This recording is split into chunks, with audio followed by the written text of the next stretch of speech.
ቆይ ወንድሜ ወዴት ነው? ወንጌል ልሰብክ እየሄድኩ ነኝ።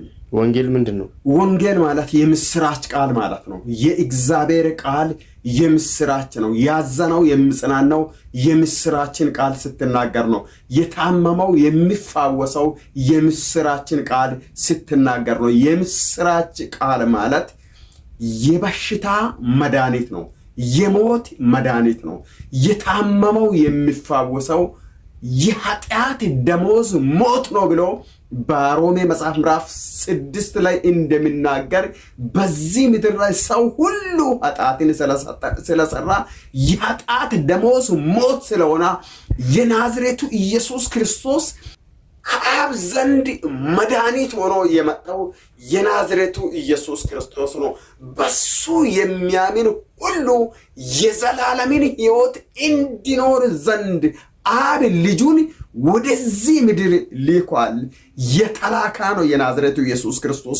በሱ ያመነ ሁሉ የሚድነው በክርስቶስ በማመኑ ነው። በዚህ ምድር ላይ ሞት የሚባል ነገር አለ።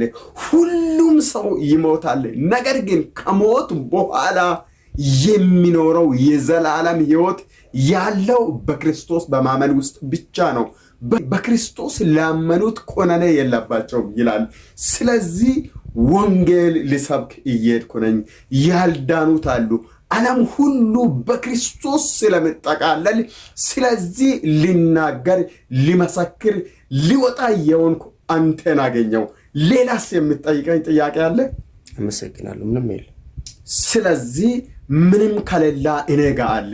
እሱም ምንድን ነው? የኃጢአት ደሞዝ ሞት ስለሆነ ኃጢአት ትጸንሳለች፣ ሞትን ትወልዳለች ስለሚል ቃሉ የጸነሰ ኃጢአት የሚወልደው ሞትን ስለሆነ ዓለም ሁሉ ከዛ ምድነው በክርስቶስ በማመኑ ስለሆነ አንተም ባገኘከው አጋጣሚ ኢየሱስ ክርስቶስ አዳኝ መሆኑን ለሁሉ ስበክ። አንተስ በክርስቶስ ላይ አምነሃል? አዎ። መልካም ተርፈሃል። ስለዚህ በዚህ ምድር ላይ ትልቁ ኃጢአት የሚባለው ሞት ነው።